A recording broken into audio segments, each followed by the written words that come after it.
Gangrel's Ghost Stories, which GGS. I am so excited about. So what can you tell us about GGS? GGS. So I could tell you, all right, so before we were doing the Fang and the Bang with Gangrels and stuff, I would do a lot of live things. And there's a fellow named out of San Diego. I just call him Lucha Craig. It's Greg. I'm Donald from Lucha Labs, right? So they do a lot of cool products. So if you want to check it out, anything wrestling. Have you ever seen the Lucha Lab stuff? I haven't. So like they do things. If I was to smoke weed, I'd probably actually fall for it because I don't smoke weed. And I'll start listening to it and I really start believing this because they'll explain like Undertaker, Paul Bearer in the urn, and how, because Undertaker lives in Death Valley, there's so much iron in his bloodstream, so the urn is like a magnet, and it's a magnet in the urn, so when Paul Bearer raises it up, and they do it like, they have a guy in a white lab coat, and he does it so technically, and then they break things down you start believing, you're like, oh, that makes sense. And then you go, wait a minute, that's not possible. So it's really cool. So you can check it out. It's called Lucha Labs. You just put in Pro Wrestling Lucha Labs, or put in like Lucha Labs Stone Cold, or Lucha Labs Randy Orton, because they explain Randy Orton's deal and the Stone Cold Stunner and how much pressure it is to the vertebrae. And they do it all in this like crazy like science like way. They break it down. Science. She blinded me with science. Nobody else probably gets that but me. Thomas Dolby, right? Yeah. So if you check it out. So I was doing a live thing and somebody had asked me about a ghost story. Somehow some ghost story came up, and I just randomly went into like one of my many ghost experiences. So many times, like traveling. I traveled, like especially through Europe and Ireland, but like and here though in the States too. I've seen I've seen a lot of spirits and stuff and I'm not the only one that like these spirits have it's not just I was high on crack cocaine and saw some spirits. No, it was like other people seeing the things I've seen. So they're verified, to at least in my mind it's verified. Okay. But so I've had a lot of experiences. So I was just given one of the stories, I believe it was the Ireland one, and he contacted me. He goes, hey bro, I got this great idea. He says, you just broke into this story about ghosts and everything. You just told it so naturally and so flow. He goes, I was thinking it might be cool to do a show or something. And he said it right out the gate. He goes, Gangrel's Ghost Stories. And I go oh, GGS. He goes, yeah, Gangrel's Ghost Stories. Yeah. It's good. And I go, yeah, but I'm not like a ghost hunter or not. And he goes, no. So this is a different concept. So the concept of it is I wrestle, right? So you wrestle, you travel. I've seen different things. I got like many ghost stories. So the plot for this whole thing is they follow you. You fly in. So it's like, hey, so you got the travel cover. You fly in. You're at a wrestling show. So here you got your content at a wrestling show. You're filming it. One of the wrestlers on the show, when we shot the sizzle reel, we were in Alaska. So. It was supposed to I wrestled Joey Janelli and Kurt Hawkins. Well, we were supposed to get out to some places, but as it is in Hollywood and entertainment, we ended up broke down in an RV in the middle of Alaska. The ghost knew you were coming. So everything went out the window. So most of the sizzle reel the content of that sizzle reel was like landscape with drones and the wrestling part of it. So we didn't actually get to, we got to a cafe and talked where a girl died, got murdered, a car bomb or something. And I can't quite remember the details, so it was a while ago. And, so that was the sizzle reel. We did that. So, but then in Alaska, we shot the pilot and we used Simbodi. So it was cool. So they covered you. You go in, you wrestle the show. I did a seminar, so they got clips from their seminar. I wrestled Damien 666 on the show. So you got Damien 666 versus Gangrel, the vampire. So this is cool. So that makes for good kind of ghost story type of things. Yeah. And then Simbodi went with me, and we went to this place called the Pioneer Saloon. And it's out in Las Vegas, and it's we're riding there. So I'm talking to Sin. So trying to get a vibe. I've been friends with Sin a long time, but I never really sat and talked to him about does he believe in the paranormal or this or that or Bigfoot? A big Bigfoot fan. We'll get to that later. We'll circle back. With that, so I get a vibe for Sin, what's going on with that, where he was and stuff. He told me, about staying in this lady's house and something laying down on the bed with him or something like that. So I got it. He definitely is a believer and stuff. But as we're riding, I go, I was looking for a banana or something to eat real quick because I was hungry because it had been a long day because I wrestled 2 shows and then we were out going to film. So it was a crazy amount of work to the filming, and I don't know if people realize how hard it is. Like I have so much respect, more respect for like people in acting, all that, because it's not like, hey, you go in there like wrestling 20 and you're done. You know what I mean? You show them like you have to film like hours and hours of content to get this stuff to to hit magic or get something. So. He gives me his stories and stuff. It's cool. So as I go to get a banana, of course, to one time I look down, he goes, "Bro, did you see that?" And I see what? He goes, "It was like a person in a white sheet walking down the road." I said, "Stop it, Nick," because you never know when Nick's being serious. He goes, "No, bro, look at the goosebumps." I'm like, so that happened on the way there. So that peaked it. Like, so our that alert things up. So your senses are like alert and aware. Was he a believer going into it? Yes, okay. yes, yeah. Because he had told me some stories like his experiences, right? And so then we get there. So it's out in the middle of nowhere. It's a windy night. So literally, the doors and the window hinges are going clank, clank, clank, clank, clank, clank, and it's this old wooden bar. And then this bar supposedly. I'm drawing a blank. I should have looked this up because we're just doing this on the fly today. I looked it up. I want to say Clark Gable, the guy with the mustache, right? Clark Gable. I want to say, I think it was Clark Gable's wife had like just died in a plane crash a half mile away. Like the pieces are there, and he sat in that bar. That's how this bar has been there since like 1918 or something. So, and it looks like it's been there since 1918. So it's very authentic, very legit. So I get in there, and it's so super, super cool. And I hardly drink anymore, but I go, this place is super dope. I want to have like a shot of Jack here, and Sin wanted to have his glass of. We got the chalices. We'll say we're there. So here was Nicholas Sin, my good buddy Sin Bodie, with his glass of red wine, his pinky up going. So Gangrel. To Sin. So we get in there, and I decided to ask the owners, hey, is there any cool stories or history here, before we do this? Because what we'll do is we'll sit down with somebody and tell you the history of the place. So it's not like we're going out chasing ghosts. So we cover the travel, the wrestling, hanging out with bros, your wrestling friends, your family, and then you go to a cool place and that has history to it, and we talk to history and stuff. So it's not your traditional ghost hunter type of thing. So we're not setting up these electros, pulses, and this, and like definitely not sleeping in a sleeping bag overnight in a room away from each other. You don't see who screams louder. Oh gosh, yes. So the guy, he gives you the history of the thing, and it's funny enough, he was telling me they showed me his wife came in and showed me a picture of 3 girls in a selfie. I go, oh, that's cool. And he goes, no, this girl here is not, it was a ghost. And they showed it to me, and I'm like, okay. I'm not like doubting it, and I'm not like believing it. I'm like, how could it be so clear? Because there's like 2 girls in a selfie, and there was another girl, like this brunette in the background. I'm like, okay. So I kind of brushed it off, but I had it in my head, it's there and everything. So we move on. We sit down at this table, and we start filming and everything. And it was really good chemistry. It was great. I've known Sin forever. We're talking. The fella that owns this place, Son, gave us the story. So we had banter back and forth, and great content. Really good stuff. Very cool vibe. Got the history of the place and all that. So as we're getting ready to leave, I go, let me randomly take pictures. Again, I'm no ghost hunter. I don't really want to go out and provoke anything. I just want to go tell some cool stories, see some history, some travel, some places, and hang with my buddies, right? So it's perfect for me. This is a perfect show. Yeah. It's tremendous for me. It's a win-win-win for me all the way around. I get to do everything I love. And so I take these pictures, and I get back to the hotel room, and I go, I'm looking at them, and I go, what the heck? And I go, sure enough, that girl that was in the pictures with the 2 girls. No.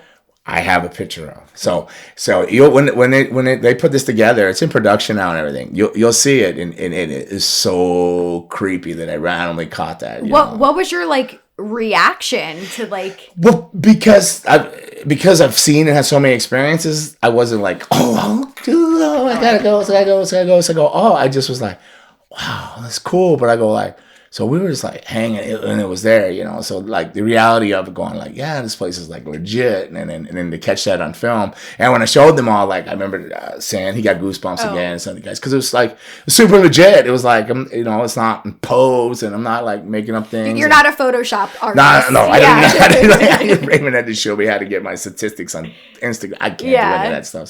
So that's the concept of a show. That's how it came around with that. So it's a production. I don't think I'm at liberty to be able to say the name. The lady in Hollywood is super like relevant and still active in it, is going to be shopping it around. So That's awesome. I'm super excited. So really looking forward to GGS coming out. But yeah, it just happened over this live conversation telling a ghost story. And but yeah, it's super cool. And that was called the Pioneer Saloon. So if you check it out, I think they even did probably a CSI episode or something there one time. I don't know.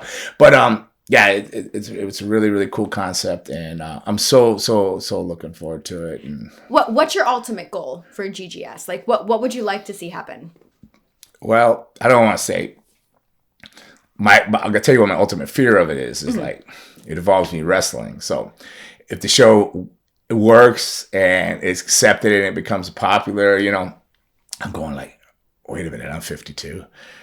Am I gonna have to keep wrestling, or am I just gonna start being the old dude that shows up at the shows? Hey guys, I'm hanging out. Let's go talk some ghost stories. Like, so my ultimate fear is like, hold on, if this thing works, I'm gonna have to wrestle like 80 more years or something. And we're here for it. But my ultimate goal is I'd love to see it. And there's a strong possibility. I don't know, it could, a Netflix, route or the sci-fi or something like that. Greg's a tremendous guy. The whole team.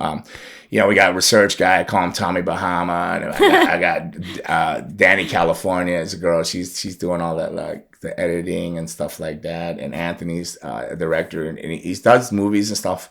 And I should be shot because I don't remember his last name. We should script shows out. We should actually get a format, because we just wait for him to put his headphones on. Or like, are we going? And he's like, yeah, rolling. Again, we're rolling again. But at least this time I didn't go like, oh damn, like okay, like so. Yeah, I should have put them down, and I should be. I'm ashamed that I don't have all the proper names, because he's a super credible guy and in that industry and stuff too, like movie industry. He's done he's sold scripts, he's directed stuff, and I think he's currently probably a little bit. I think he's just finished the production on that pilots, because he's going into hiatus. He's going to film a movie, direct a movie now. So, oh wow! So no, like he's like super mainstream. He's like legit. So I got like legit people are on this project. It's so happening. I feel it in my bones. It's happening. It's going. That's I'm just great. not out quick into 2022. It'll be happening. But yeah, hopefully 2022 we're running hard and dropping them all out there and getting it out there. So do you feel like you're susceptible to like ghost encounters? Because some people are. Some people encounter ghosts their entire life. I've had one that I could say for sure happened, but that was it. Yeah, I think I'm susceptible because I've seen a lot, and like the one that sticks out that I remember the first ones I remember. Like as a kid, I used to think things, but not much. But as in my adult years, I remember when me and Luna were friends. We weren't a couple yet or anything, and I moved in, I rented a room from her. Right, so I was going through a breakup, and I was renting a room, and I'd been there like I don't know, probably I want to say. I say 3 weeks, but it could have been 3 months. But I don't know the time frame. Anywhere between 3 weeks and 3 months. I've had a lot of chair shots to the head and stuff. But I would sit there and I would there was the kitchen and there was a dining room, and then every day I would see this lady go through, like a white silhouette of a lady. It was an older lady and everything, and I'd be like, what? And then I go, but I'd see it all the time. And then one day, I went to her and I said, hey, I want to ask you something. She goes, yeah. Well. I go, do you ever and I'm pointing at the area, and she goes, oh, you see her? Oh, so she goes, oh my God. Goes, yeah, and Dick Slater, she was with Dick Slater for a long time. They lived together, and she goes, yeah, Dickie's seen him too, Dick Slater. It's like so like I know there's verification. It's not just me being crazy when this first started. Like so, he goes, yeah. I go, she goes, she's friendly though, she's cool. I'm like, oh really? Like so, and I would see her forever, like on and off for however long it was there, like 4 or 5 years or something like that. And then one day, And then one day we were moving. We had to move, and we gave a lot of stuff away. So my dad collect jewelry boxes. I don't know. He's this big burly guy with a beard, this cowboy guy, but his thing was like little music boxes. So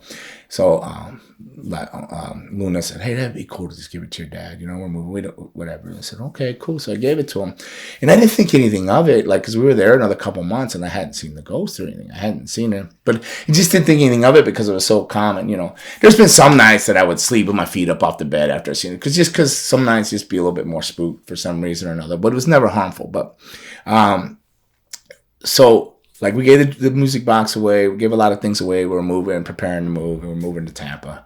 And because it was more wrestling in Tampa, of course. We wanted to go over there. Like, she was already established as a wrestler. You know, she's done Florida Championship Wrestling and so on and so on. She comes from a wrestling family. But me, I felt there was more opportunities to move to the west coast of Florida. Wrestling was more hot. There was more shows and it was just more opportunities. So we were going to move to Tampa. For me, which was it was an awesome move and it was a good move. But I didn't think that I hadn't seen the lady or anything, and I thought nothing of it. And then I was talking to my dad like right before we left, and he goes, "Oh no, I might have to get your little brother some kind of counseling." I'm like, "Why? Why do you got to get him counseling?" You know, my half brother, and he goes, "He just keeps talking to this lady in the wall." I'm like, he said, "Oh, yeah," and I said, well, what does she look like? He goes, "I don't know." He says she wears white. This lady in the wall. I go, It dawned on me. I think that I hadn't seen this ghost anymore, a spirit. So I think it went with the jewelry box. Yeah, I was gonna say went to that house there because he goes, he's just talking to her all the time. He was worried that he was gonna have to get him. What was he? 5 or something like that. Yeah. Yeah. So he was. I go. I think there was a ghost here. Maybe it went with that jewelry box. He goes, "Oh, need your damn ghost. Where's you keep you going?" But you said it was a positive experience, right? I did feel no. That's good. I mean, every once in a while I was creeped out, but I don't have to see a ghost to do that. I just get some bad feelings sometimes. I don't like to sleep with my feet hanging over the edge of the bed. I pull them back. You know, I don't know, man. I don't know if the boogeyman's under the bed or what. Boogie. I don't know what it is, but sometimes I just don't like to let my feet or arms hang off the edge of the bed. That's interesting. But would you say that most of your experiences have been positive or no? Okay. No. Not positive. No. I tend to believe I see or attracted to more darker type of things. You know, that's horrifying. I could tell you, I'll tell you. I mean, I guess so many sorts, but I'll tell you one that's like maybe more wrestling related. Okay. Right? So there's wrestlers in it, so we don't veer away from. I mean, I know we're a podcast; it tend to be a wrestling podcast. So I'll talk. So do you know Crush, Brian Clark? No, I don't. He was the third act to Smash the Demolition. He was, of course. Big Brian, the Hawaiian, you know, he did the pineapples. He would crush the pineapple. So he's no longer with us. Rest in peace. And then Steve Dahl of Well Done. Remember Well Done? Yes. Steve Dahl. So when I was working in Memphis, Steve's a good dude. And he's like, hey, come live in our basement in Nashville. I was like living in like crack hotels and sleeping in my car. So I'm like, oh hell yeah, uptown Nashville, Hendersonville. Let me go live there, right? So he goes, hey, but I gotta tell you, like, you know, Brian stays here all the time, and he says this place is haunted. And he goes, it'll be the summertime, and something turns the thermostat up to like all of the heat all the way up, you know, and stuff like that. And he swears that it's haunted, this and that. And I go, no, whatever. I don't know. It's not gonna stop me. Whatever. He's just telling me about it. You know, he put a seed there and everything. So, but I was staying there, and then you know, one night it was winter time, and I kept writing this off like to the car because maybe the alarms go off when it's cold or something. So I just get to sleep. And the car alarm would go off. So the car was parked down at the bottom where the basement was at. So, because it would go down the hill, go around. You come down in their driveway and go around the back, and it was the basement. He goes down, and so the car was just right out these sliding glass doors. So I'd be like, "What the hell?" Like. So I get up, and go out. I'd have to put the key in, you know, get the alarm off. It was a Cadillac. It was an Eldorado. She used to call it the Hoopty, but it was like a '78 Eldorado, I think. So. It was swooped up. It was nice. It was pimp. But I loved that car. And then I'd lay back down. It happened again. I go, what the heck? Go again. So the third time, I'm like, mother, I'm like mad, and I'm kind of Rumpelstiltskin throwing the fit. I'm hopping, so I go out there, I turn it off. I go to come back in, and the door's locked. The door's locked. Yeah, so outside in the winter, in the freezing cold. in my underwear, like So I had to go wake Steve and Patty up. Patty's Steve's wife. It was funny because the reason Crusher stayed there, Patty. There was twin sister, Patty Dawn, her sister. Sister's still on.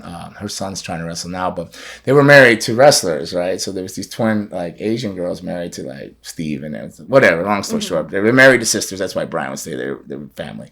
So I had to wake Steve and Patty up, and they come down. And they go, I got locked out. And they go, we told you it was a ghost. I'm thinking maybe they ripped me or something, But right, but they like look legit asleep, right? So I was like, So whatever, it didn't happen. Nothing else happened for a while and stuff. And then now I'm in the basement, right? But there was no bathroom in the basement, so you have to go upstairs to use the bathroom. So they weren't home. I came in off the loop in a tag team called PG-13. Wolfie D and Jamie Dundee. Yeah, remember PG-13? Sure. No, you don't. I don't. No, with the hubcaps, it was PG-13. It was Wolfie D, Jamie Dundee, and then Midget D. Okay. Midget D. So Midget D was like a little fella, and he came out with a hubcap. They were in WWE for a while. They got to run, but just a lot of things. And then Wolfie went on to be like Slash in TNA. Oh, okay. With the eye patch and stuff. But PG-13 was a tremendous, tremendous tag team. And if you guys are ever like checking out all wrestling, you want to like watch some good Memphis stuff, watch some of PG-13 stuff. Like Jamie Dundee is the son of Bill Dundee, superstar Bill Dundee. Okay. And like Jamie Dundee started out as like Ice Baby Dundee, or so he was like ripping off Vanilla Ice. But and Wolfie's dad, his stepdad or dad wrestled too, so they were all like kind of second generation. So they're all like a little bit messed up, like so. But they were like a great tag team, PG-13, tremendous tag team. Their demons just got the better of them, yeah. Right? So so you gotta check that out. PG-13 Memphis. You'll enjoy their stuff. It's really, really good. It was ahead of its time. It was fun, and so we come in and then they drop me off, right? And so I go in the basement. I gotta go. I want to go up to the bathroom, use the bathroom. I was gonna brush my teeth and everything. And now I'm staying in somebody else's house, so like they always lock the door up there, and they would always I'd hear them arguing a lot up there about, and the next day they go, hey man, you haven't seen a credit card or something. So I always felt like, oh man, I hope they didn't think I stole their credit card or something, or they misplaced it. So I always felt like a little uncomfortable about it. Okay. I don't know why I'm telling you all this to get to this thing. So it's okay. I'm telling like details. So the door they always lock their door. Like I never tried to handle, but I always assumed it was locked. But the door is always shut up there, right? So, and the door, their bedroom door is right across from the bathroom. So I go up and I didn't notice the door if it was open or closed when I first walked in there, but I go in the bathroom and I'm looking in the mirror, I'm brushing my teeth, and I look up and their door is open. Their door's open. I'm like, whoa, what is the door doing open? I go, like, they're not home.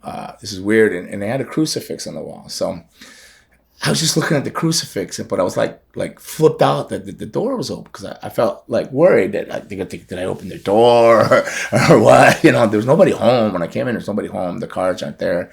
The door's open. So I'm brushing my teeth, and I keep looking up this cross, and a big black shadow figure just come right in front of the cross, stopped, and it moved, and I just sat there, froze, like terrified. I hightailed it down to that basement. I was calling PG-13 and them. I'm like, hey man, you guys gotta come back. I don't know if I had cell phones then. I don't know if it was beeping or whatever. Somehow I got a hold of them though. Like what I was calling, and I remember I was calling home to Luna, like, look, I can't stay here anymore. I'm moving out. Man, I seen this thing was bad. It scared the shit out of me, and I felt bad. It made me feel bad.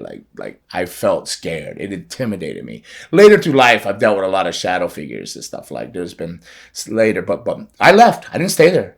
I got picked up. No, I was gone. I was out of there. You never went back, or no. That was not a good experience. I was gone. I did not get a good vibe, and I left. Now later, like I lived in an apartment in Burbank, and I'd be sitting there, and then I'd see like a little black shadow down there, like a dog almost, like a little black, and I go, I see you. And then I would start talking to her. I see you, right? Yeah. But I'd be like, no selling it, trying not to act afraid or nothing, and then go again, and it'd come back again. I go, I see you. I see it. Then I look back, and then it was like as big as the doorway and wide. And then I was like, oh, yeah, okay, whatever. I said something like, not smart ass, but like, yeah, all right, whatever. And then like, but I lived there for a while, but it was always such bad energy in that house. All I did was fight with this poor girl that we were living together. And, well, we were actually married, but but the energy is just always so bad, and the negativity. But like, I think that was like, but so like, I've seen a lot of shadow things, but they scare me more than a typical like just seeing a spirit or something. But I have tons and tons of like from Ireland and England and living there in this place called the Greystones, like with all the wrestlers in this one room. And oh man, like there's this guy Big Pete, like Big Peter Steele, Brody Steele they call him. Big Pete. He's 6'8", maybe 7 foot almost, but massive 3 feet, like just a beast of a man. Did strongman competitions.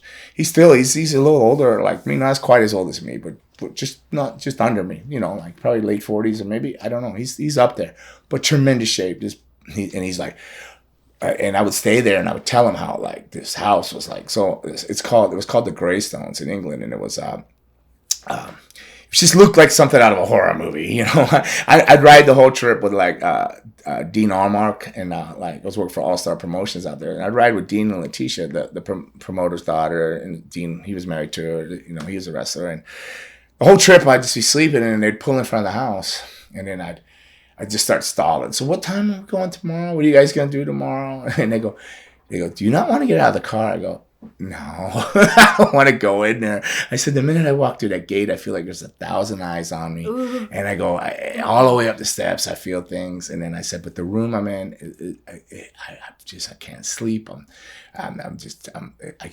Bad feeling. I feel like there was this window in the corner. There was only one window in the room. It was the biggest room in the house, and everybody was trying to be nice, give you the big room. It's like a bed and breakfast, so you share a community bathroom, you share a community thing, and I'm telling them this, and they're like, well, yeah, there was a Canadian wrestler, or it might have been an American wrestler. They said he came over and he stayed in that room one night, and everybody found him sleeping with a Bible in the common area the next morning, and he went back home. He didn't stay. He went back home. I go, yeah, there's something really bad in this room, and then I'm telling Pete throughout the trip, it would come up all the time. I keep saying, man, this place is haunted. And he goes, and he's this big guy, he always calls me little buddy. He's like, little buddy, there's no such things as ghosts. I don't know the difference. We were just talking earlier before we went on set about agnosticas and agnostic and atheist. What is it? Yeah, agnostic. Agnostic. Yeah. I don't know quite sure what he is. I don't know if he doesn't believe in anything or something, but he definitely says